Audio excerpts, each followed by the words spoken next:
പൂവുകൾ അഥവാ പൂക്കൾ നമ്മുടെ ദൈനംദിന ജീവിതത്തിന് നിറം പകരുന്നു. നമ്മെ സന്തോഷിപ്പിക്കുന്നതിൽ ഒരിക്കലും പരാജയപ്പെടുന്നില്ല. അവ ആളുകളെ കൂടുതൽ സന്തോഷിപ്പിക്കുകയും കൂടുതൽ സഹായകരമാക്കുകയും ചെയ്യുന്നു. ഒരു പൂന്തോട്ടത്തിൻ്റെ പ്രധാന ലക്ഷ്യം ആളുകൾക്ക് ശാന്തമായ ഒരു അന്തരീക്ഷം സൃഷ്ടിക്കുക എന്നതാണ്. അതിൻ്റെ ശാന്തമായ ചുറ്റുപാടുകളിൽ നമുക്ക് ധ്യാനിക്കാം, ശ്വസന വ്യായാമങ്ങൾ ചെയ്യാം, അല്ലെങ്കിൽ വെറുതെ ഇരുന്ന് മനോഹരമായ കാഴ്ചകൾ ശ്വസിക്കാം. പൂക്കുന്ന മൊട്ടുകൾക്കിടയിൽ നമുക്ക് നടക്കാനും ഈ മനോഹരമായ പൂക്കൾ ഒരു ആകൃതിയോ ഘടനയോ സൃഷ്ടിക്കാൻ എങ്ങനെ ക്രമീകരിച്ചുവെന്ന് കാണാനും കഴിയും. തിളക്കമുള്ള നിറങ്ങളും സുഗന്ധമുള്ള പൂക്കളും പ്രകൃതിയുടെ സൗന്ദര്യത്തിനും അദ്ഭുതത്തിനും ഒരു തെളിവാണ്. മനുഷ്യ സംസ്കാരത്തിൽ പൂക്കൾക്ക് എപ്പോഴും ഒരു പ്രത്യേക സ്ഥാനമുണ്ട്. അവയുടെ ആകർഷകമായ സൗന്ദര്യം നൂറ്റാണ്ടുകളായി കലാകാരന്മാർക്കും കവികൾക്കും എഴുത്തുകാർക്കും പ്രചോദനം നൽകിയിട്ടുണ്ട്. പ്രണയാർദ്രമായ ചുവന്ന റോസാപ്പൂവ് മുതൽ പ്രസന്നമായ സൂര്യകാന്തി വരെ നീളുന്നു ആ നീണ്ട നിരകൾ. നമ്മുടെ ആവാസ വ്യവസ്ഥയിൽ പൂക്കൾക്ക് നിർണായക പങ്കുണ്ട്. തേനീച്ചകൾ, ചിത്രശലഭങ്ങൾ, മറ്റ് പ്രാണികൾ എന്നിവയാൽ പരാഗണം നടക്കുന്ന ഇവ സസ്യങ്ങളെ വളമിടാനും പഴങ്ങളും പച്ചക്കറികളും ഉത്പാദിപ്പിക്കാനും സഹായിക്കുന്നു. ചരിത്രത്തിലുടനീളം വികാരങ്ങളും പ്രകടിപ്പിക്കാൻ പൂക്കൾ ഉപയോഗിച്ചിട്ടുണ്ട്. വിക്ടോറിയൻ കാലഘട്ടത്തിലാണ് പൂക്കളുടെ ഭാഷ ഉയർന്നു വന്നത്. അവിടെ വികാരങ്ങൾ പ്രകടിപ്പിക്കാൻ പ്രത്യേക പൂക്കൾ നൽകിയിരുന്നു. ഉദാഹരണത്തിന്, ഒരു ചുവന്ന റോസാപ്പൂവ് സ്നേഹത്തെ പ്രതീകപ്പെടുത്തുന്നു. അതേസമയം ഒരു വെളുത്ത താമരപ്പൂവ് വിശുദ്ധിയെ പ്രതിനിധീകരിക്കുന്നു. പൂക്കൾ പലപ്പോഴും ആഘോഷങ്ങളുമായും പ്രത്യേക അവസരങ്ങളുമായും ബന്ധപ്പെട്ടിരിക്കുന്നു. കൂടാതെ വിവാഹങ്ങൾ, ജന്മദിനങ്ങൾ, വാർഷികങ്ങൾ തുടങ്ങിയ പരിപാടികൾക്കായി പൂക്കൾക്കായി ഓരോ വർഷവും കോടിക്കണക്കിന് ഡോളർ ചെലവഴിക്കുന്നുണ്ടെന്ന് സ്ഥിതിവിവരക്കണക്കുകൾ വെളിപ്പെടുത്തുന്നു. തൽഫലമായി പൂക്കൾ ഉൾപ്പെടുത്തുന്നത് ഈ നിമിഷങ്ങൾക്ക് സങ്കീർണതയും വികാരവും നൽകുന്നു.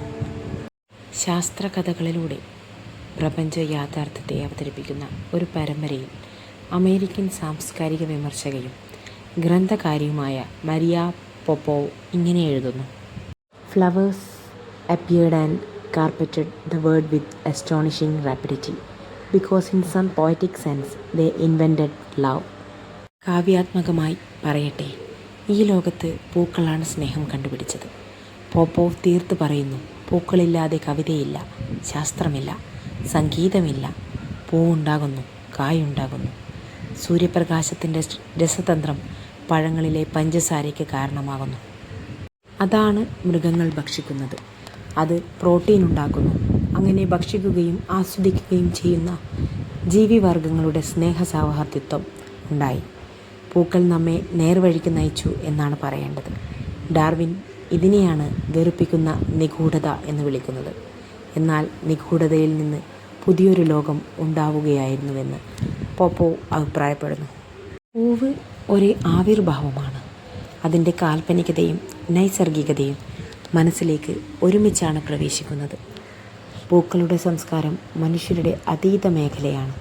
അവിടെ എത്താൻ നമുക്ക് കഴിയാത്തതുകൊണ്ട് നാം പൂക്കളെ പ്രശംസിച്ചുകൊണ്ട് ജീവിക്കുന്നു. പൂവ് സൗന്ദര്യത്തെ പ്രതിനിധീകരിക്കുന്നു എന്ന് വിശ്വസിച്ചുകൊണ്ട് ജീവിക്കുന്ന കവികളും എഴുത്തുകാരും സ്വന്തം ലോകത്തിലെ ആശയപരമായ വൈകാരികമായ നിശബ്ദതകളെ പൂരിപ്പിക്കാനാണ് പൂക്കളെ പ്രശംസിക്കുന്നത്. ഒരർത്ഥത്തിൽ പൂവ് നമ്മുടെ ശൂന്യത പരിഹരിക്കുകയാണ്. നമുക്ക് പുഷ്പിക്കാനാവില്ലല്ലോ, ചെടികൾക്കത് നിഷ്പ്രയാസം സാധിക്കുന്നു. പൂവിന് സമാനമായ ഒരു സാംസ്കാരിക പാതയുടെ അനുഭവം രൂപീകരിക്കാൻ നമുക്കാവില്ല. പൂക്കൾ നമ്മളെ സൃഷ്ടിക്കുകയാണ്. നമ്മുടെ ഉള്ളിൽ സച്ചിദാനന്ദൻ അതിജീവനം എന്ന കവിതയിൽ ഇങ്ങനെ വായിക്കാം: ചെമ്പരത്തിച്ചെടികൾ തലയിൽ പൂ ചൂടി കുണുങ്ങി നിൽക്കുന്നത് തെരുവു സുന്ദരികളുടെ ആത്മാവ്. അതിൽ കയറിക്കൂടുമ്പോഴാണ് ചേറിൽ പോലുമുണ്ട് പൂണ്ടുകിടക്കുന്ന ജീവികളുടെ ആത്മാക്കൾ, കളകളമായി മുളയ്ക്കുകയും മഞ്ഞപ്പൂക്കൾ വിടർത്തി വാടി വീഴുകയും ചെയ്യുന്നവ. ഈ കവിതയിൽ കവി പൂവ് സ്വയം ആവിഷ്കരിക്കുന്നതിനെക്കുറിച്ചാണ് പറയുന്നത്. എന്നാൽ ആ സംസ്കാരം മനുഷ്യർ വേണമെന്ന് സൂചിപ്പിക്കുന്നു. ചുറ്റിനുമുള്ള ലോകം നമ്മെ സംവേദനക്ഷമമാക്കുകയാണ്. അതിൽ പൂക്കൾക്കും ഒരു റോളുണ്ട്. കവിതയിൽ അർത്ഥസാങ്കത്യത്തോടെ പ്രകാശിക്കപ്പെട്ട പൂവാണ് സൂര്യകാന്തി. ജി ശങ്കരക്കുറുപ്പിൻ്റെ സൂര്യകാന്തി പ്രസിദ്ധമാണല്ലോ. സൂര്യകാന്തിയുടെ ചരിത്രത്തെ മലയാള മനസ്സിൽ രണ്ടായി വിഭജിക്കാൻ ഈ കവിതയ്ക്ക് കഴിഞ്ഞിട്ടുണ്ടെന്ന് ഗ്രന്ഥകാരൻ അഭിപ്രായപ്പെടുന്നു. സൂര്യനെ പ്രണയിക്കുന്ന പൂവായിട്ടാണ് കവി സൂര്യകാന്തിയെ ഈ കവിതയിൽ അവതരിപ്പിച്ചിട്ടുള്ളത്. എന്നാൽ ആ പ്രണയം പരാജയപ്പെടുകയാണ്. സൂര്യനിലേക്ക് ആർക്കും അടുക്കാൻ സാധിക്കാത്തതുകൊണ്ട് സൂര്യകാന്തിയുടേത് തപ്തപ്രണയമാണ്, സന്താപ പ്രണയമാണ്. സൂര്യകാന്തിയെ വരച്ച വിഷാദ ചിത്രകാരനായ വാൻഗോഗിനെ ഇവിടെ ഓർക്കുന്നു. വാൻഗോഗിൻ്റെ സൂര്യകാന്തി. മനുഷ്യനെ സ്നേഹിക്കുക എന്നതിനേക്കാൾ കലാപരമായ മറ്റൊന്നില്ല എന്നായിരുന്നു വാൻഗോഗിൻ്റെ വാക്കുകൾ. അദ്ദേഹത്തിൻ്റെ സൂര്യകാന്തി പൂക്കൾ മനുഷ്യ സ്നേഹത്തിൻ്റെ കൂടിപ്പൂക്കളാണ്. സുഹൃത്ത് പോൾ ഗോഗിനെ കാത്തിരിക്കുമ്പോൾ മനസ്സിൽ നിറയുന്ന സ്നേഹവും പ്രതീക്ഷയും കൂടി ചായത്തിനൊപ്പം ചാലിച്ചാണ് സൂര്യകാന്തി പൂക്കളെ വാൻഗോഗ് സൃഷ്ടിച്ചത്. അതേ സൂര്യകാന്തി പ്രണയത്തിൻ്റെ പൂവാണ്, സ്നേഹത്തിൻ്റെ, മനുഷ്യത്വത്തിൻ്റെ, പ്രതീക്ഷയുടെ പൂവാണ്. ഓരോ വ്യക്തിക്കും മറ്റുള്ളവരോടും ജീവജാലത്തോടും എന്ന പോലെ പൂക്കളോടും സ്നേഹമുണ്ട്. സംസ്കാരങ്ങൾ പൂക്കളുടെ നിറം കൊണ്ടുകൂടിയാണ് കരുത്താർജിക്കുന്നത്.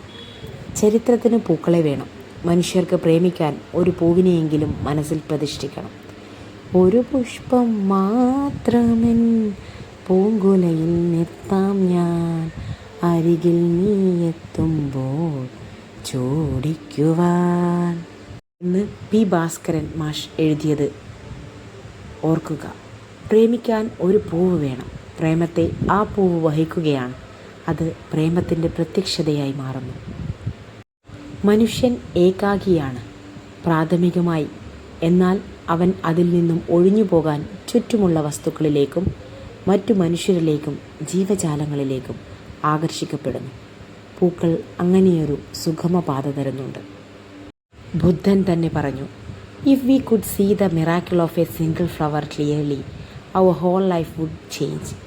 ഒരു പൂവിനെ അറിയുകയാണെങ്കിൽ ഈ പ്രപഞ്ച രഹസ്യത്തിൻ്റെ അറിവിൻ്റെ ഒരു അണുവെങ്കിലും ലഭിക്കാതിരിക്കില്ല. പൂക്കൾ വിടരുന്നത് നാം കാണുന്നില്ല. പുലർച്ചെ നോക്കുമ്പോൾ പൂവ് വിടർന്നത് നിൽക്കുന്നത് കാണാം. അദൃശ്യതയെ ദൈവമെന്ന് വിളിക്കാം.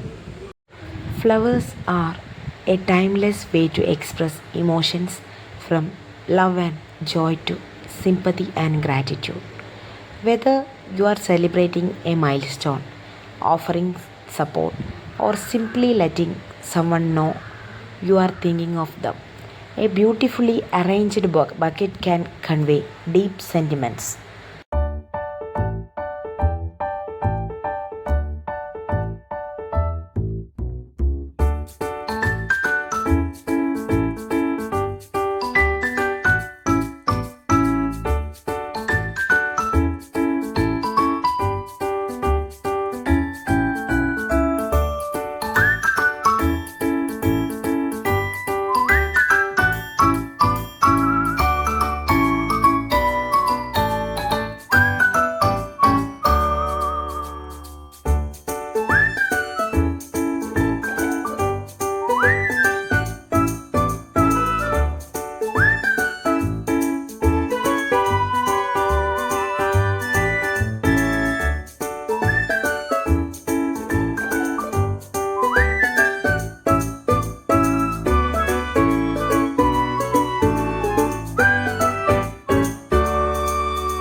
വെറും സൗന്ദര്യമല്ല, അവ നമ്മുടെ പരിസ്ഥിതിക്കും സംസ്കാരത്തിനും ക്ഷേമത്തിനും അത്യന്താപേക്ഷിതമാണ്. അവയുടെ ഊർജ്ജസ്വലമായ നിറങ്ങളും സുഗന്ധദ്രവ്യങ്ങളും നമ്മുടെ ജീവിതത്തിന് സന്തോഷം നൽകുകയും കലയിലും സാഹിത്യത്തിലും സർഗാത്മകതയെ പ്രചോദിപ്പിക്കുകയും ചെയ്യുന്നു. പൂക്കൾ വികാരങ്ങളുടെയും സന്ദേശവാഹകരായി വർത്തിക്കുകയും ഭക്ഷ്യവിളകളുടെ പരാഗണത്തിൽ നിർണായക പങ്കുവഹിക്കുകയും ചെയ്യുന്നു. ഈ സസ്യശാസ്ത്ര അത്ഭുതങ്ങളുടെ ദളങ്ങളെയും ഇലകളെയും നാം അഭിനന്ദിക്കുമ്പോൾ അവ സൗന്ദര്യത്തിൻ്റെ പ്രതീകങ്ങൾ മാത്രമല്ല, ജീവിതത്തിൻ്റെയും വളർച്ചയുടെയും പരസ്പര ബന്ധത്തിൻ്റെയും പ്രതീകങ്ങളാണെന്ന് നമുക്ക് ഓർമ്മിക്കാം. പൂക്കൾ അവയുടെ എല്ലാ മഹത്വത്തിലും പ്രകൃതിയുടെ ശ്രദ്ധേയമായ തുണിത്തരങ്ങളെയും വരും തലമുറകൾക്കായി അത് സംരക്ഷിക്കേണ്ടതിൻ്റെ പ്രാധാന്യത്തെയും. വീഡിയോ ഇഷ്ടപ്പെട്ട ലൈക്ക് മാത്രം പോരാ കേട്ടോ, നിങ്ങളുടെ കമൻസും അറിയിക്കുക. എങ്കിലേ എനിക്ക് കൂടുതൽ ബെറ്റർ ആക്കാൻ പറ്റൂ.